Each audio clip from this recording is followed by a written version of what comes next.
नमस्कार दोस्तों, मैं दिलीप कुमार।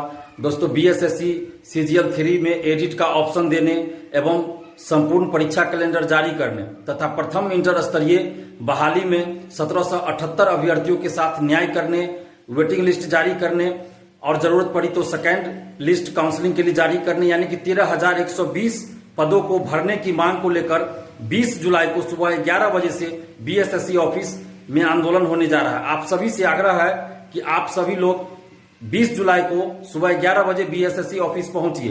बिहार में 8 साल बाद सचिवालय सहायक यानी बीएसएससी सीजीएल 3 की वैकेंसी आई और इसमें हजारों ऐसे अभ्यर्थी हैं, लगभग 50,000 से ज्यादा अभ्यर्थी हैं जिनका कुछ न कुछ गलती हो गया है फॉर्म भरने में, चाहे वो सिग्नेचर हिंदी के जगह इंग्लिश या इंग्लिश के जगह हिंदी हो गया हो, फोटो का बैकग्राउंड गलत हो गया हो या फिर कैटेगरी मिसमैच हो गया हो, जो भी हो, लेकिन कुछ ना कुछ गलतियां हो गई है। ऐसे स्टूडेंट्स की संख्या 50,000 से ज्यादा है और 8 साल से लोग इस वैकेंसी का इंतजार कर रहे थे।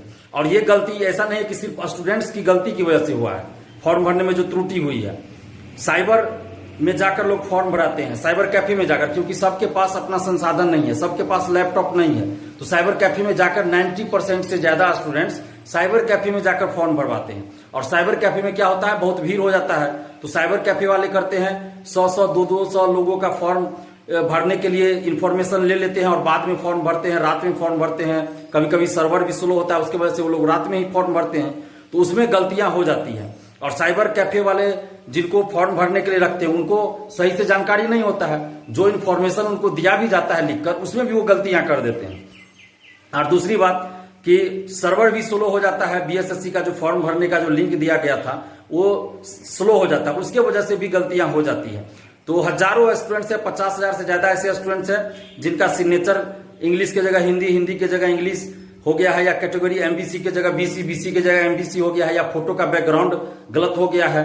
तो इसमें सुधार का मौका दिया जाना चाहिए, क्योंकि एमबीसी कैटेगरी कहीं भी जिक्र नहीं किया जाता है। बिहार सरकार के कहीं भी गजट में या कहीं भी एमबीसी कैटेगरी का कहीं जिक्र ही नहीं है, लेकिन बीएसएससी एमबीसी कैटेगरी दे देती है, जिसके चलते बहुत लोग कंफ्यूज हो जाते हैं। एमबीसी के जगह ईबीसी या बीसी1 हर जगह रहता है, लेकिन बीएसएससी एमबीसी कैटेगरी लिख के देती है फॉर्म में जो रहता है ऑप्शन एमबीसी, उसके जगह उसके वजह से भी बहुत सारी गलतियां होती है, कंफ्यूजन हो जाता है।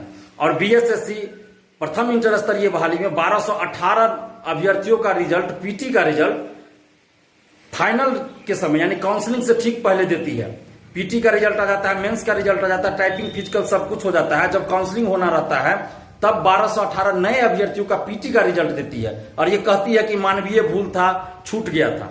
तो अपनी भूल को बीएसएससी 2 साल या 1.5 साल बाद सुधार करती है और बोलती है कि मानवीय भूल था। लेकिन यहां जब सर्वर स्लो की वजह से या साइबर कैफे में बहुत भीड़ की वजह से अगर कुछ गलतियां हो गई तो सुधार का एक मौका दिया जाना चाहिए, क्योंकि बीपीएससी हो, यूपीएससी हो या बिहार में ही बीएड हो या मैट्रिक इंटर किसी भी चीज का फॉर्म भरते हैं तो वहां एडिट का ऑप्शन दिया जाता है कि आप सुधार कर सके। तो बीएसएससी को कम से कम एक मौका सुधार का देना चाहिए और एडिट का ऑप्शन देना चाहिए। भले आप 2 घंटा के लिए ही दीजिए, 1 दिन के लिए ही दीजिए, लेकिन एडिट का ऑप्शन दीजिए। और इसके लिए अगर बीएसएससी को 50-100 रुपया अगर फी भी रखना हो तो वो फी भी रख दे, लेकिन एडिट का ऑप्शन दे, क्योंकि 8 साल से लोग इंतजार कर रहे हैं। और मान लीजिए अगर सुधार अभी नहीं होता है तो होगा क्या कि पीटी पास कर जाएंगे, मेंस पास कर जाएंगे और काउंसलिंग के समय इनको बाहर कर दिया जाएगा, जैसा कि प्रथम इंटर स्तरीय बहाली में हुआ। काउंसलिंग भी करवा लिया, जब मेरिट लिस्ट आया तो उसमें बाहर कर दिया गया। तो ऐसी परिस्थिति ना हो। और मान लीजिए कुछ अभ्यर्थी ऐसा हो कि अभी कोर्ट चले जाएंगे तो फिर पीटी परीक्षा में भी विलंब हो सकता है, कोर्ट रोक लगा दे तो पीटी परीक्षा में भी विलंब हो जाएगा, तो बहाली भी फंस सकती है। तो इसलिए हम नहीं चाहते हैं कि बहाली फंसे, इसलिए बीएसएससी एडिट का ऑप्शन दे दे, सुधार का एक मौका दे दे, ताकि जो 50,000 से ज्यादा स्टूडेंट्स गलती जिनका हो गया वो सुधार कर सके। और इसके लिए अगर बीएसएससी को लगता है तो कुछ शुल्क भी रख दे, 50-100 रुपया जो रखना हो। और दूसरी बात कि प्रथम इंटर स्तरीय बहाली जो 8 साल बाद पूरी हुई, 8 साल से इस बहाली में हजारों अभ्यर्थी लगे थे और इस दरमियान हजारों ऐसे अभ्यर्थी हैं जिनकी उम्र समाप्त हो गई, अब वो सरकारी नौकरी के लिए कहीं भी फॉर्म नहीं भर सकते और 8 साल से इस प्रथम इंटर स्तरीय बहाली में लगे थे। 2014 की वैकेंसी थी प्रथम इंटर स्तरीय बहाली, और उसका जब फाइनल रिजल्ट आया, मेरिट लिस्ट आया, तो उसमें 13,120 पदों पे पूरा मेरिट लिस्ट नहीं आया, 11,329 का ही मेरिट लिस्ट आया है। और इस 11,329 में भी बहुत ऐसे स्टूडेंट्स होंगे, परीक्षार्थी होंगे जो ज्वाइन नहीं करेंगे, जिनका 2446 दरोगा बहाली में हो गया होगा या 2213 दरोगा बहाली में जिनका सिलेक्शन हो गया, तो वो लोग ज्वाइन नहीं करेंगे। और दूसरे जगह पर जिनका हो गया हो, चाहे बीपीएससी में हो गया हो, क्योंकि ये 8 साल पहले की वैकेंसी है, तो बहुत जगह इनका सिलेक्शन, बहुत सारे स्टूडेंट्स ऐसे होंगे, हजारों स्टूडेंट्स होंगे जिनका कहीं ना कहीं सिलेक्शन हो गया होगा, तो वो लोग भी ज्वाइन नहीं करेंगे। तो ऐसी परिस्थिति में भी 1000 के लगभग लोग ज्वाइन नहीं करेंगे, 1000 के लगभग ज्वाइन नहीं करने जा रहे हैं। तो ऐसी परिस्थिति में सीटें और भी खाली हो जाएगी। तो हमारी मांग यह है कि 13,120 पदों पे बहाली आई थी 2014 में, और 8 साल से हजारों अभ्यर्थी इसमें लगे हैं। तो बीएसएससी को चाहिए कि 13,120 पदों पे बहाली पूरी करे, और जितने सीटों पे अभी खाली रह गए, जितना सीट उतना पे वो फिर से मेरिट लिस्ट जारी करे। इसके लिए उनको जो भी प्रक्रिया अपनानी हो अपनाए। 1778 अभ्यर्थी जो है उनके साथ न्याय करे। जैसे फिजिकल की बात आती है कि फिजिकल में इन लोगों को मौका ही नहीं दिया गया। फिजिकल में जिन लोगों को मौका दिया गया उनका ज्यादा मार्क्स था, यानी मार्क्स ज्यादा था, ऊपर से इनको मार्क्स बेसिस पे उठाया गया। तो जिनका ज्यादा मार्क्स था उनको फिजिकल के लिए मौका मिल गया, उन्हीं को टाइपिंग के लिए भी मौका मिल गया। और अधिकतर 90% से ज्यादा लोगों की पद प्राथमिकता जो है वो राजस्व कर्मचारी और पंचायत सचिव और एलडीसी का था। तो जो लोग क्वालिफाई कर गए फिजिकल में, तो वो लोग तो चल गए, राजस्व कर्मचारी बन गए, पंचायत सचिव बन गए, एलडीसी में हो गया। लेकिन जो लोग फिजिकल के लिए अप्लाई किए थे, फिजिकल का पद जो है सो प्राथमिकता में दिए थे, उन लोगों को, बहुत लोगों को बुलाया ही नहीं गया था, फिजिकल में बुलाया ही नहीं गया था। तो 1778 अभ्यर्थी जो है, इनमें ऐसे अभ्यर्थी अधिकतर हैं जिनको फिजिकल के लिए मौका ही नहीं दिया गया, बुलाया ही नहीं गया।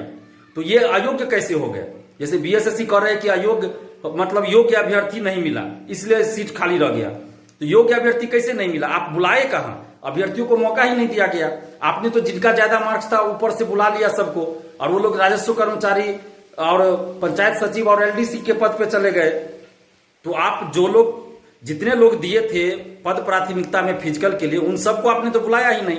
तो आप उनको मौका दीजिए। 1778 अभ्यर्थी जो है उनको मौका दीजिए, उनमें से जो फिजिकल के लिए अप्लाई किए थे फिजिकल उनसे लीजिए, और उसके बाद 17 जो क्वालिफाई करते हैं तो उनको वो पोस्ट पे, उस पोस्ट पे सिलेक्शन कीजिए। उनका सीट खाली नहीं रहना चाहिए। और अगर जरूरत पड़ती है तो आप काउंसलिंग के लिए सेकेंड लिस्ट भी निकालिए। जैसे कि 1000 के लगभग सीटें खाली रह जाएगी, लोग ज्वाइन नहीं करेंगे, तो काउंसलिंग के लिए आप सेकेंड लिस्ट भी निकालिए। क्योंकि 13,120 पदों पे बहाली निकली थी।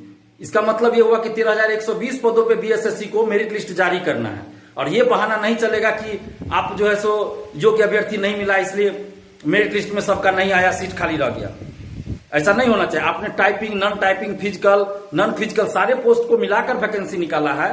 तो जिन लोगों ने फिजिकल के लिए अप्लाई किया उन सबको आप मौका तो दीजिए पहले फिजिकल का। आपने तो मौका ही नहीं दिया फिजिकल का। जिनका ज्यादा मार्क्स था उनको टाइपिंग का भी मौका मिल गया, फिजिकल का भी मिल गया, और उन लोगों की पद प्राथमिकता फिजिकल का पोस्ट का था ही नहीं। उन लोगों की पद प्राथमिकता राजस्व कर्मचारी, पंचायत सचिव, एलडीसी था। तो ऐसी परिस्थिति में जो आपकी गलत प्रक्रिया है उसके वजह से ऐसा हुआ है कि सीट खाली रह गया। तो ऐसा नहीं होना चाहिए। 13,120 पदों पे बहाली होनी चाहिए।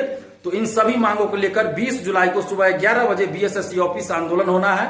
आप सभी अभ्यर्थियों से अपील कर रहे हैं कि आप लोग आइए और CGL 3 में एडिट का ऑप्शन और परीक्षा कैलेंडर जारी हो, ताकि 1.5 साल के अंदर ये बहाली पूरी हो। तो इन सभी मांगों को लेकर बीएसएससी ऑफिस 20 जुलाई को सुबह 11 बजे आइए। और आप लोग घर मत बैठे रहिएगा, क्योंकि आंदोलन बार बार नहीं होता। एडिट के ऑप्शन के लिए हजारों अभ्यर्थी परेशान हैं। तो 20 जुलाई को देखना है कि कितने अभ्यर्थी आते हैं। अगर आप लोग नहीं आएंगे तो फिर एडिट के ऑप्शन के लिए बाद में कभी कोई आंदोलन नहीं हो पाएगा। तो आप लोग समझ जाइएगा। जैसे अभी प्रथम इंटर स्तरीय बहाली में बहुत सारे लोगों का सिलेक्शन हो चुका था और कैटेगरी मिसमैच की वजह से वो बाहर हो गए, क्योंकि एडिट का ऑप्शन बीएसएससी ने उस समय नहीं दिया था, जिसकी वजह से बहुत सारे लोग बाहर हो गए हैं। तो ऐसी परिस्थिति आप लोगों के साथ न आए, इसलिए 20 जुलाई को आप सभी लोग आइए, ताकि CGL 3 में एडिट का ऑप्शन दिया जाए, सुधार का मौका दिया जाए, और परीक्षा कैलेंडर CGL 3 का जारी हो, ताकि 1.5 साल के अंदर बहाली पूरा हो।